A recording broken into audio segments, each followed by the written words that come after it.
You are listening to PastThink.com audiobook. Please like and subscribe, thank you. Chapter 101. In Prospect Garden, a moonlit apparition repeats an ancient warning. And at Scattered Flowers Convent, the fortune sticks provide a strange omen. Xifeng returned to her apartment and, seeing that Jiao Lian had not yet come home, began supervising the preparation of Tanchun's baggage and trousseau. Later that evening, as dusk was giving way to night, she suddenly conceived the idea of going to visit Tanchun. She told Felicity and a couple of other maids to accompany her, and sent one of them on ahead with a lantern. As they walked out, a brilliant moon had already risen, and Xifeng told the maid carrying the lantern that she would not be needed, and could go home. Then, as they passed the window of the tea room frequented by the domestics, she heard the sound of chattering coming from within. An animated discussion of some sort seemed to be in progress, punctuated by an occasional sob or burst of laughter. It must be some of the older serving women gathered for a gossip, thought Xifeng. Curious, and not a little apprehensive, she told Crimson to go in and mingle with them.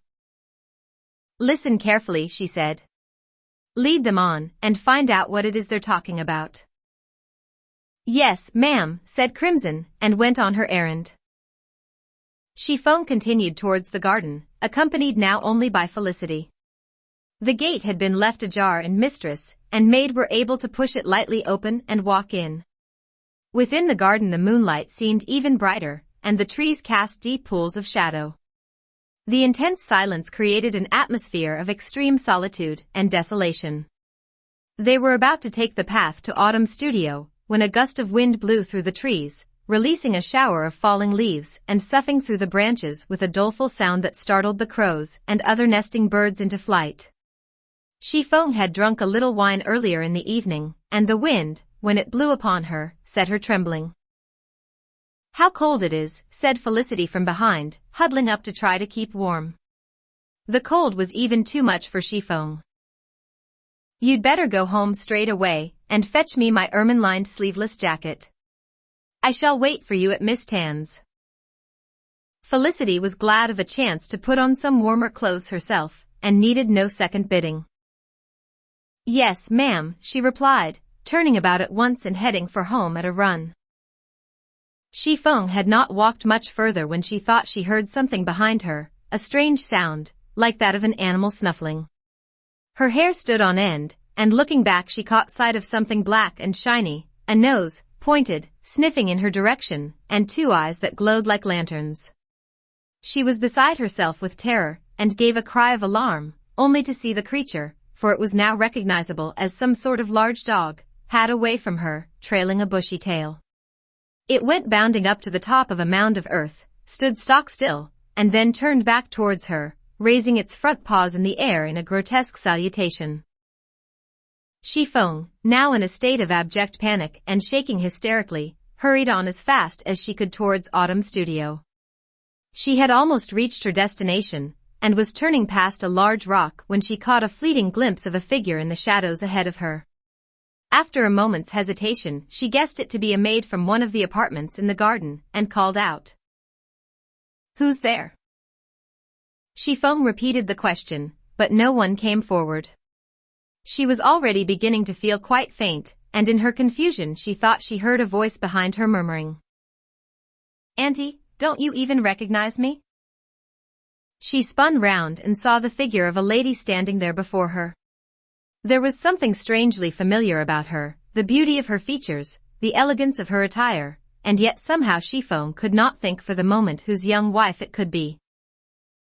Auntie, the lady continued, I see that the enjoyment of splendor and wealth is still your only concern, and that my warning to you years ago, to plan for the hard times to come, has gone completely unheeded. Xifeng lowered her head to try to think for a moment, but still could recall neither the person's identity, nor the occasion to which she was referring. The lady gave a rueful laugh. How you loved me once. Has all memory of me been utterly erased from your mind? Suddenly Xifeng knew. It was Jia Rong's first wife, Qin Keqing. Io, she cried. But you died long ago. What are you doing here? She spat at the ghost and fled. But as she did so she tripped on a stone, and the shock of the fall gave her senses a jolt, as if waking them from a dream.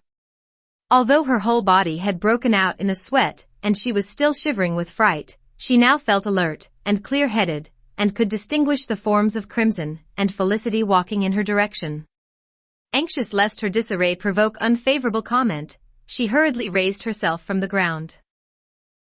"What have you two been doing?" she scolded them. "You've been an age.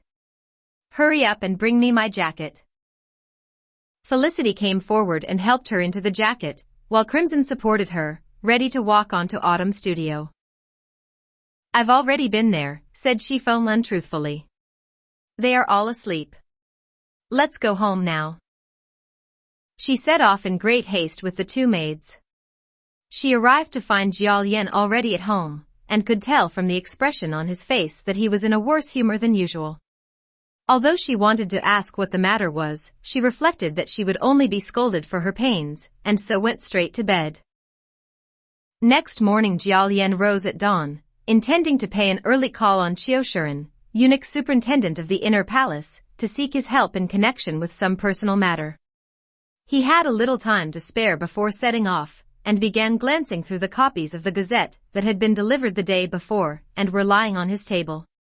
The first item he happened to read was a routine report from the Board of Civil Office, in which the board requested an expedited appointment to the vacant position of senior secretary, and received imperial authorization to proceed according to precedent. The next report was from the Board of Punishments, and communicated a memorial from the governor of Yunnan Province, Wang Zhong, concerning the arrest of a gang engaged in smuggling firearms and gunpowder. There were 18 members of the gang in all, the ringleader being one Bao Yin, a domestic in the employment of Grand Preceptor Jia Hua, Duke of Zhenghua. Jiao Yan paused and appeared to be turning this last item of news over in his mind for a moment. Then he read on to the next item, an impeachment brought by Li Xiao, the magistrate of Suqiao. The charge in this case was that a certain mandarin had indulged his household servants, and allowed them to abuse their position in the maltreatment of soldiers and civilians. It referred in particular to the attempted rape and subsequent murder of an innocent married woman, and 2 other members of her family, committed by one Shifu, who claimed to be a servant in the household of Jia Fan, hereditary noble of the 3rd degree. Jiao Yan seemed especially troubled by this last report. He would have liked to read the sequel, but was anxious not to miss his appointment with the eunuch. Changing into formal attire and dispensing with breakfast, though he did find time to take a couple of sips of the tea that Patience had just brought him, he left the house, mounted his horse, and set off. Patience put away his clothes and went in to wait on Chiffon, who was still in bed. "I heard you tossing and turning last night, ma'am. You can hardly have slept a wink. Why don't I give you a rub, and then maybe you'll be able to have a little nap?" Chiffon made no reply, and Patience, interpreting this as consent, climbed up onto the Kong, sat down next to her, and started to administer a gentle massage. Chiffon was on the point of falling asleep when she heard Xiaojia crying in the next room, and opened her eyes again. Patience called out, "Nanny Li, what are you doing? Xiaojia's crying. Go and pat her on the back, you lazy old so-and-so." Nanny Li was rudely awakened from her slumbers, and vented her ill humor on Xiaojia by giving her a few hefty spanks, muttering to herself, "Confound you, you wretched little brat. You've not long to live anyway, so just shut up and go to sleep, instead of carrying on as if your mother was dead, bawling at this ungodly hour." She gnashed her teeth and gave the child a pinch for good measure. Xiaojia began bawling again at once. "For heaven's sake. Just listen to that," exclaimed Chiffon. "She's torturing my little girl. You go and give her the thrashing of her life, the evil old strumpet. And bring Xiaojia in here to me." "Don't be too cross, ma'am," said Patience with a placatory smile. "Nanny Li would never dream of doing Xiaojia any harm. It must have been an accident. If we beat her, there will be no end to the gossip. I can just hear it, beating the servants before the day's even dawned." After a long silence, Chiffon heaved a deep sigh. See what they get up to while I'm still alive and kicking. When I die, which won't be long now, I dread to think what will become of my poor Xiaojia. How can you speak like that, ma'am, said Patience, trying to smile again. Don't start the day off on such a gloomy note. Xifeng smiled bitterly. What makes you so optimistic? I won't last much longer. I've known it for some time. When I look back over my 25 years, I really can't complain. I've seen things and tasted things most people have never so much as set eyes on. I've had more than my share of comfort and luxury. I've been able to indulge my every whim. No one's ever managed to get the better of me in anything. If I am fated to die young, why, that's something I shall simply have to accept. Tears were welling in Patience's eyes. Xifeng laughed. Don't pretend to feel sorry for me. You'll be only too pleased to have me dead and out of the way. Then you'll all be able to lead happy and peaceful lives, rid of this thorn in your flesh. There is only one thing I beg of you, whatever else happens, don't forget my little girl. Patience was by now in floods of tears. Xifeng laughed again. Pull yourself together, for heaven's sake. I'm not going to die for a little while yet. It's too soon to start crying. Unless you want to send me to my grave before time. Patience dried her tears. I just found what you were saying so upsetting, ma'am. She carried on rubbing her back, and eventually Xifeng dozed off.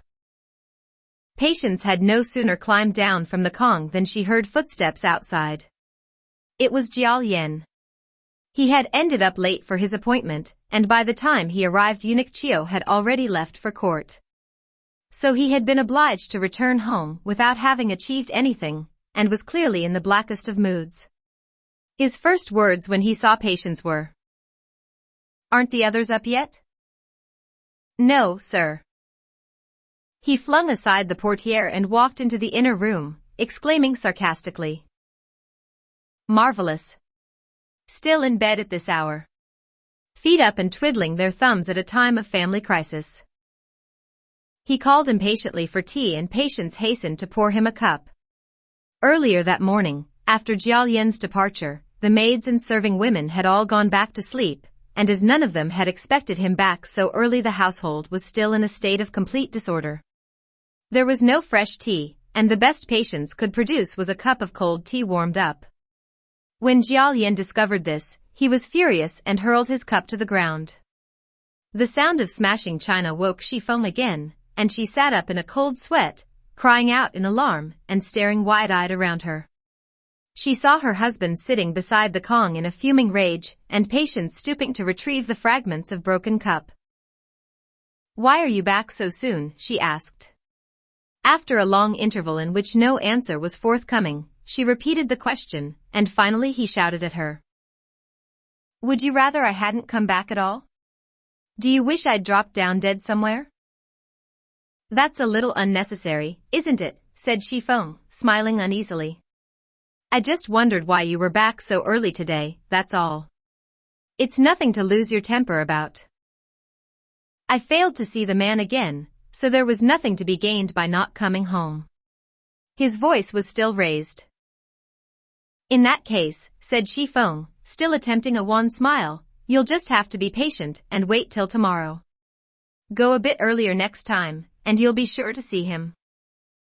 "Here I am," shouted Jiao Yan, "up to my eyes in work of my own, with no one to lend me a hand, and I have to waste my time like this chasing another man's game.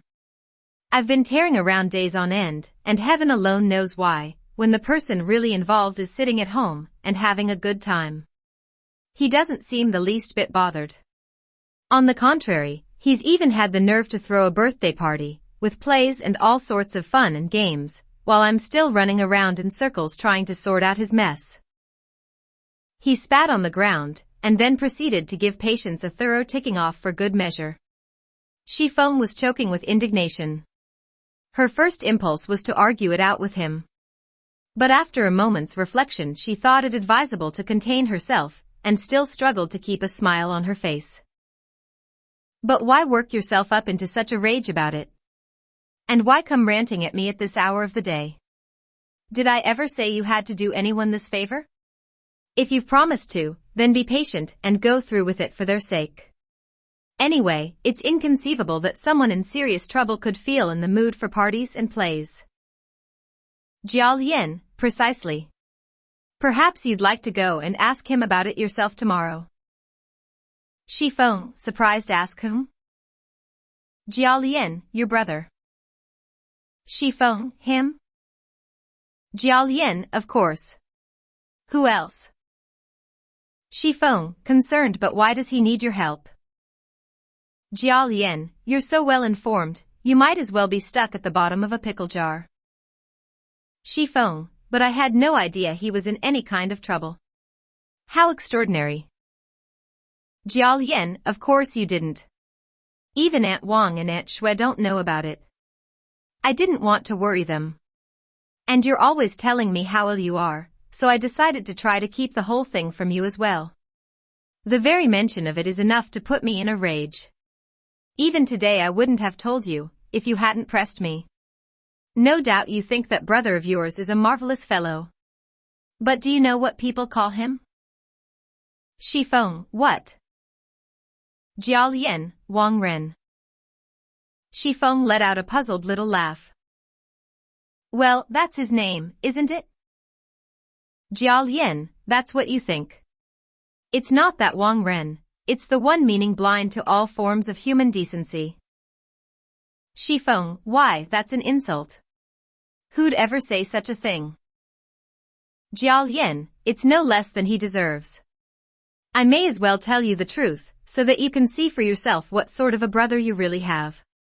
What about this birthday party he's giving for Uncle Xueqin? Shi Feng thought for a moment, then exclaimed. Io. Why yes, now that you mention it, that's something I meant to ask you about. Surely Uncle Xueqin's birthday falls during the winter. Bao Yu used to go every year. How strange. I remember quite clearly. When Uncle Jing was promoted and Uncle Xueqin sent those players over, I made a mental note to myself. It seemed so out of character for him to do a thing like that. Uncle Xueqin has always been the mean one, not at all like Uncle Xueqin. In fact, the two brothers were always at daggers drawn. You only have to look at the casual way Uncle Xueqin behaved when Uncle Xueqin died. You'd never have thought they were even related. I remember saying that when his next birthday came round we should be sure to send him some players as a return gesture, so as not to be beholden to him. But surely it's much too early in the year for him to be celebrating his birthday now? What's going on? Cao Xueqin, you still haven't got the faintest idea, have you? The very first thing your precious brother Ren did, when he got back to the capital, was to profit from Uncle Xueqin's death by holding a memorial service. He was afraid we'd try to put a stop to it, so he never told us.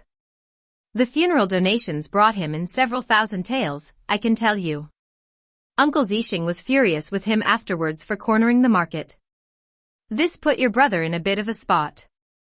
So for his next little project he picked Uncle Xueqin's birthday, the perfect opportunity to make some more money for himself, and placate old Xueqin into the bargain.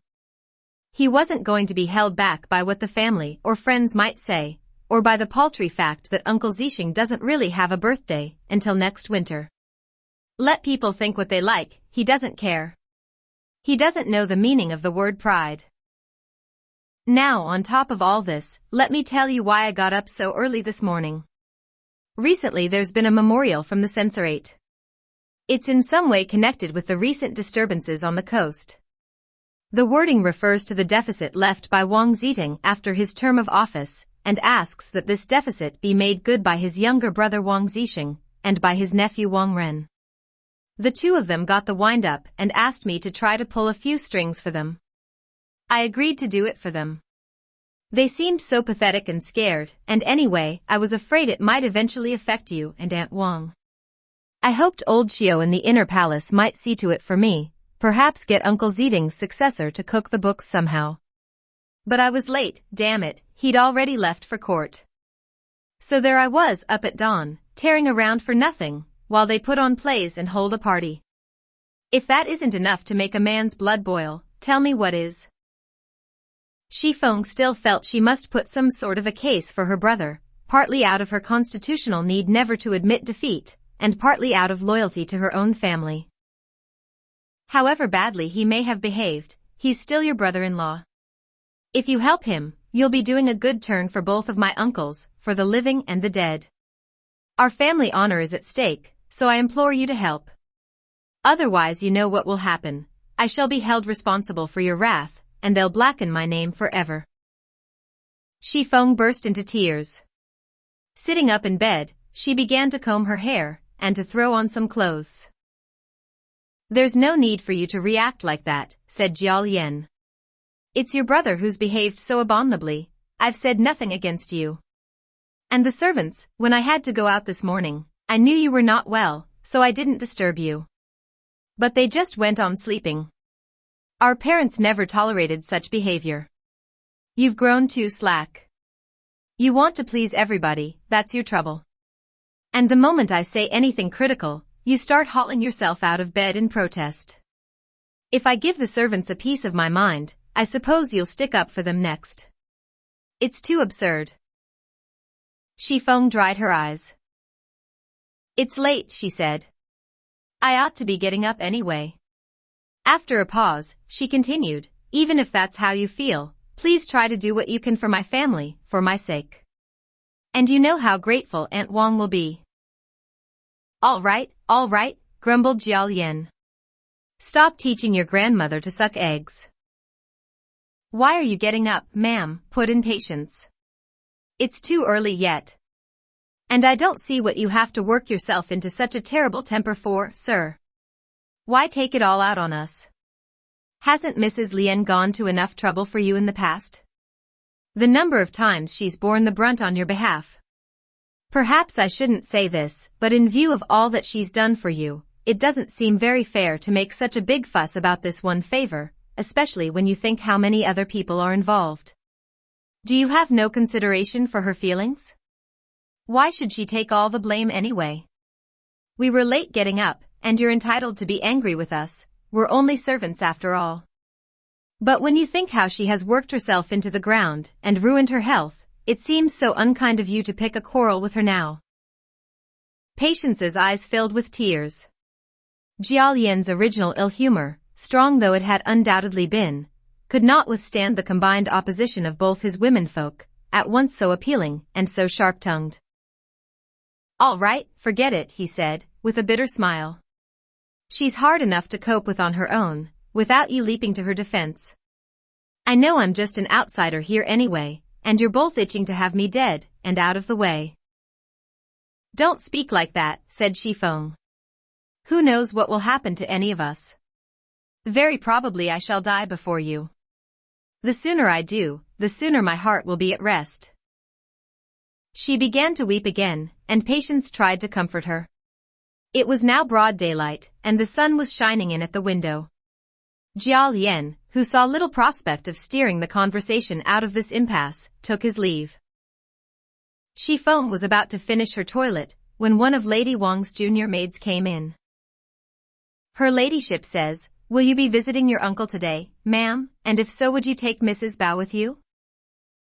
Xifeng had found the recent scene thoroughly depressing. It was deeply mortifying that her own family should let her down so badly, on top of which she was still suffering from the shock of her encounter in the garden the previous evening, and felt in no mood for an excursion. Tell her ladyship that I still have 1 or 2 things to see to, and won't be able to go today. Anyway, the party they're holding is not what I would call a genuine occasion. If Mrs. Bao wants to go, she can go on her own. Yes, ma'am. The maid returned with this message to Lady Wang's apartment. When she had completed her toilet and dressed herself, Xifeng reflected that even if she didn't attend the party, she ought at least to send a note. Besides, Bao Chai had not been married long, and would probably feel rather nervous about going by herself. She decided she should visit her, if only to offer moral support, and after a brief call on Lady Wang she excused herself on some pretext, and made her way to Bao Yu's apartment. He was reclining fully dressed on the Kong, staring in a trance-like manner at Bao Chai, who was busy combing her hair. Xifeng stood in the doorway for a while watching them. Bao Chai presently turned round, and seeing her standing there promptly rose to her feet, and asked her to be seated. Bao Yu also climbed down from the Kong, as Shi Feng seated herself, with a playful smile on her face. Bao Chai scolded Musk. "Why didn't you say that Mrs. Lien was here?" Musk laughed. "When Mrs. Lien came in, she gave us a sign to be silent." Shi Feng turned to Bao Yu. "Well, what are you waiting for? Off you go. Honestly, I've never set eyes on such a great big baby. A lady wants to do her toilet in private, and you have to climb up beside her and sit there staring. Heavens above, you're man and wife now, you've all day to gawp at her. And what about the maids? Don't you care if they make fun of you?" Shi Feng giggled and eyed Bao Yu, clicking her tongue in mock disapproval. Her words seemed to have little effect on him other than making him feel rather uncomfortable. Bao Chai, however, blushed a fierce crimson, ashamed at having to listen, but too embarrassed to reply. Aroma came in with some tea and Bao Chai endeavored to conceal her embarrassment by offering Shi Feng a pipe of tobacco. Shi Feng rose to her feet and smilingly accepted. "Cousin Chai, take no notice of us. Hadn't you better hurry and get dressed?" Bao Yu meanwhile had begun shambling around, searching for something one moment, fiddling with something else the next. "Off with you then," said Shi Feng. "Who ever heard of a husband waiting for his wife to go out?" "These clothes aren't right," said Bao Yu. "That peacock cape Granny gave me to wear last time I went to Uncle Zixing's was so much nicer." "Well, go ahead and wear it this time then," said Shi Feng teasingly. "How can I? It's too early in the year."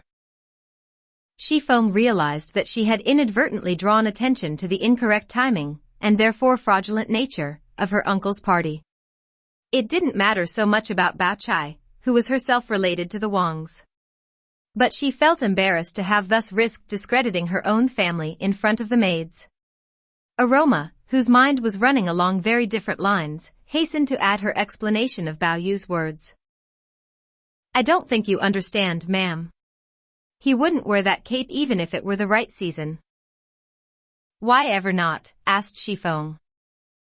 "I should explain, ma'am," replied Aroma. "Mr. Bao's ways are sometimes so very strange. Her old ladyship gave him the cape to wear to his Uncle Wang's party 2 years ago. He had an accident and burnt a hole in it. My mother was seriously ill at the time, and I was at home looking after her.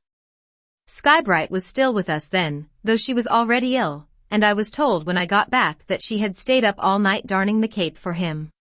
The mend was so neat that her old ladyship didn't even notice it the next day. One day last year, when it was particularly cold, I told Tea Leaf to take the cape to school in case Bao Yu needed something warmer to put on. But the sight of it reminded Bao Yu of Skybright, and he said he never wanted to wear it again. He told me to put it away for good." "Poor Skybright," put in Shi Feng before Aroma had finished speaking. "Such a pretty girl. And so clever with her hands. If only she hadn't been quite so quick-tongued. Someone must have gone gossiping to Lady Wang, or she would never have dealt with the poor girl so harshly and driven her to such an early death. Which reminds me. Not so very long ago I saw Cook Lu's daughter, Fivey I think her name is, and couldn't help noticing that she's the spitting image of Skybright. I thought of bringing her in to work for me, and her mother seemed agreeable to the idea. Then I thought what a good replacement she'd make for Crimson in Bao Yu's apartment. But Patience told me it was Lady Wang's policy not to take on any more pretty maids like Skybright for Bao Yu. So I dropped the idea. Now that he's married I'm sure there can be no objection. I'll tell Fivey to start work here straight away. How would that be, Bao? Then if you ever find yourself missing Skybright, all you need to do is look at Fivey instead." Bao Yu had been about to leave the room, but at Shi Feng's mention of Fivey had stood there bemused. Aroma spoke for him. Of course he'd be pleased. He's wanted her as a maid for a long while, but knew that her ladyship was against the idea. "Very well then, I'll tell her to come tomorrow," said Shi Feng. "And I'll square your mother myself." Bao Yu's delight knew no bounds, and he set off in high spirits for Grandmother Jia's apartment, leaving Bao Chai to finish her toilet. Shi Feng had found the contrast between the way in which Bao Yu and Bao Chai clung to each other, and her own recent conflict with Jiao Yin, somewhat depressing, and she was now anxious to leave. She rose and said to Bao Chai with a smile, "Shall we go and see Aunt Wang now?" Still smiling, she walked out of the room, and Bao Chai accompanied her. They went first to Grandmother Jia's apartment, where they found Bao Yu informing the old lady of the proposed expedition to Uncle Wang Zixing's. Grandmother Jia nodded. "Off you go then. But don't drink too much, and be sure to come home early. Don't forget you're only just beginning to get well again." "Yes, Granny," said Bao Yu. He had no sooner reached the courtyard than he turned round and re-entered the room, walking over to Bao Chai and whispering something in her ear. She smiled. "Yes, of course. Now be off with you." She hurried him on his way once more. Grandmother Jia, Shi Feng and Bao Chai settled down to a conversation, but had barely exchanged 3 sentences when Ripple appeared. "The young master has sent Tea Leaf back with a message for Mrs. Bao." "Bao Chai, what's he forgotten now?" "Ripple, I told one of the junior maids to ask Tea Leaf. The message is this: the young master forgot to tell Mrs. Bao something. She should not be too long if she is coming, and if she isn't, then she should take care not to stand in a draft. Grandmother Jia, Shi Feng, and the entire assembly of old serving women and maidservants burst out laughing. Bao Chai blushed fiercely and said to Ripple with a scornful pfui. "Silly creature. Is that worth running back in such a fluster for?" Ripple giggled and sent a junior maid to scold Tea Leaf, who raced back to Bao Yu, calling to the maid over his shoulder. "The young master insisted on my dismounting to go on this fool's errand. If I hadn't delivered his message I'd have been in trouble with him, and now that I have I get it in the neck from them." The maid laughed and went running back to repeat this to the ladies. Grandmother Jia turned to Bao Chai. "You'd better go, my dear, or he'll never stop fretting." What with this and Shi Feng's merciless teasing, Bao Chai felt too embarrassed to stay any longer. When Bao Chai had taken her leave, Perfecta, one of the nuns from the convent of the Scattered Flowers, came to call on Grandmother Jia. She greeted Shi Feng also, and sat down to take tea. "Why haven't you been to see us for such a long while?" asked Grandmother Jia. "These past few days we have had so many services at the convent," replied Perfecta, "and so many grand ladies coming to make their devotions, I just haven't had a moment to call my own. Today I have a special reason for visiting your old ladyship. We have a private service tomorrow, which I thought you might possibly be interested in attending." "What kind of service is it?" asked Grandmother Jia. "Last month," replied Perfecta, "the household of the late Excellency Wang was afflicted with a possession of spirits. Her ladyship even saw her husband's departed spirit during the night. She came to tell me about it yesterday at the convent, and pledged herself to an act of devotion at the shrine of our Bodhisattva of the Scattered Flowers. It's to be a 49-day solemn mass for purification of all souls on land and sea, for the preservation and peace of all members of the family, for the ascension into the celestial regions of all departed souls, and for the well-being in this life of all the living. I've been extremely busy with the preparations, and this is the first opportunity I've had to come and pay my respects." Shi Feng had always scorned all forms of superstition. But her encounter with Qin Kuqing's spirit the night before had begun to undermine her skepticism, and Perfecta's words now struck a new chord in her. She could almost feel herself being converted to a belief in the efficacy of such rituals. "Who is this Bodhisattva of the Scattered Flowers?" she asked the nun. "How is it that he has the power to avert misfortune and keep evil spirits at bay?" Perfecta could sense that a seed had been sown. "Since you have asked, dear lady," she replied, "allow me to tell you a little about this saint of ours. His story is an ancient and well-attested one, full of miraculous events. Born in the land of giant trees in the western paradise, of humble parents who hewed wood for a living, the Bodhisattva came into the world with 3 horns on his head and 4 eyes in his forehead. He was 3 feet tall at birth, with arms so long that his hands reached the ground. His parents thought him to be the incarnation of some monstrous spirit, and abandoned him on an icy mountainside. But, unbeknown to them, this mountain was the haunt of a magic monkey, who used to come there hunting for food. On one of his excursions he discovered the child and noticed that from the tip of his head there emanated a white aura that streamed up towards heaven, causing tigers and wolves to keep their distance. The monkey realized that this was someone very special indeed, and he carried the Bodhisattva child home to his cave and reared him. The boy, so the monkey soon discovered, was endowed with prodigious innate powers of perception, and with an intuitive ability to expound the mysteries of Zen. He would engage the monkey in daily philosophical discussions, and the 2 of them would practice meditation together. So wonderful were his words that at the sound of them the sky would be filled with an abundance of scattered flowers. After 1,000 years had passed, he ascended into heaven. The spot where he expounded the sutras, the precinct of the scattered flowers, as it is called, can be seen on the hillside to this very day. Every prayer uttered there has proved efficacious. Many a miracle has been performed, many a soul delivered from its afflictions. In due time men built a temple there, and fashioned a statue of the saint, before which they make offerings.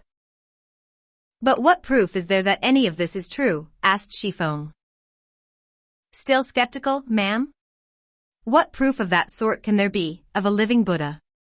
But consider, if it were all a mere fabrication, it might have fooled 1 or 2, but it could hardly have fooled the multitudes of intelligent men and women who have put their faith in him over the ages.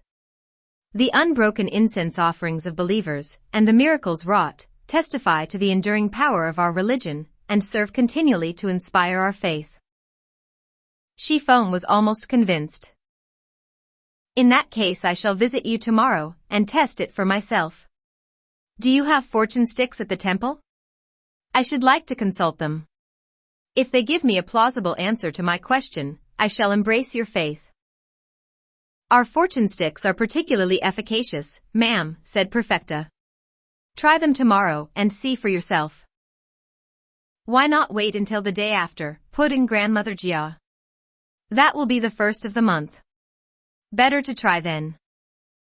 Perfecta drank her tea and went on to visit Lady Wang, before returning to her convent.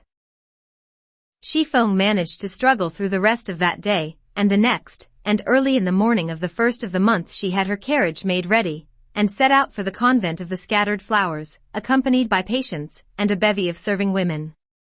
Perfecta and the other nuns welcomed her, ushered her in and offered her tea, and then after she had washed her hands they all proceeded to the main hall of worship to burn incense.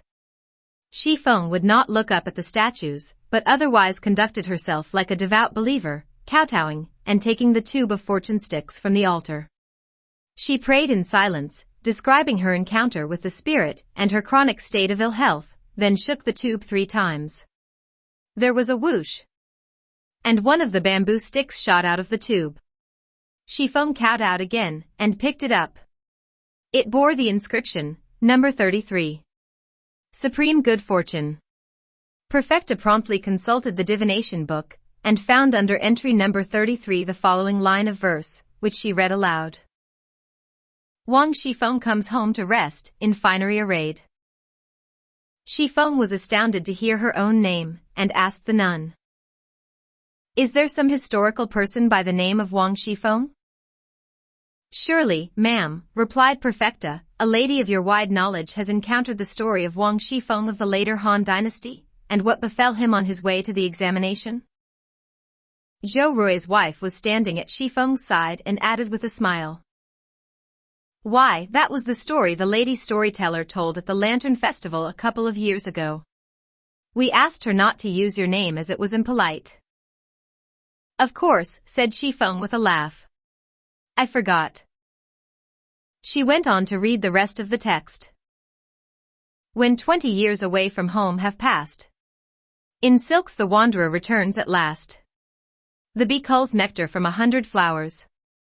Honey for some, but for himself a thankless task. A traveler arrives. News is delayed. In litigation, success. In matrimony, reconsideration. Xueqin could not make much sense of it, and Perfecta hastened to expound. My congratulations, ma'am.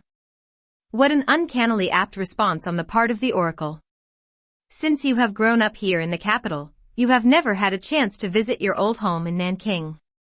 But now that Xueqin has received this provincial posting, he may well send for his family to join him, and then, surely, you will come home to rest, in finery arrayed. As she spoke, Perfecta copied down the text, and gave it to one of the maids. Xueqin was still only half convinced by her interpretation. Perfecta set a vegetarian meal before her guest, but Xueqin seemed loath to eat, and after a mouthful put down her chopsticks and rose to leave. She gave Perfecta a contribution for incense, and the nun, realizing that she could not persuade her to stay any longer, saw her out of the convent. When Xueqin returned home, Grandmother Jia, Lady Wang, and the others insisted on having a full report. She told one of the maids to recite the words of the divination, complete with the interpretation. The ladies were delighted. Perhaps Xueqin is planning to send for us all. What a nice trip that would be. Any doubts Xueqin still harbored about the favorable reading of the omen were dispelled by their unanimous acceptance of it. Our story now turns to Bao Yu. On the day in question, after waking from his midday nap, he noticed that Bao Chai was out and was beginning to wonder where she might be when he saw her come back into the room. Where have you been? He asked. You've been out a long time. I've been looking at Cousin Feng's divination. Bao Yu was keen to hear the whole story. Bao Chai obliged, and when she had finished reciting the divination verse for him, she commented. Everyone else says it's a lucky omen, but personally I think there's more to the words than meets the eye. Comes home to rest in finery arrayed. We shall have to wait and see. There you go, skeptical as ever, quipped Bao Yu. Forever seeking strange meanings. It must be a lucky saying, anyone can tell that. You would have some pet theory of your own. So what do you think it means? Bao Chai was about to elaborate when a maid arrived to inform her that her presence was required at Lady Wang's. To learn the reason for this summons, please read the next chapter.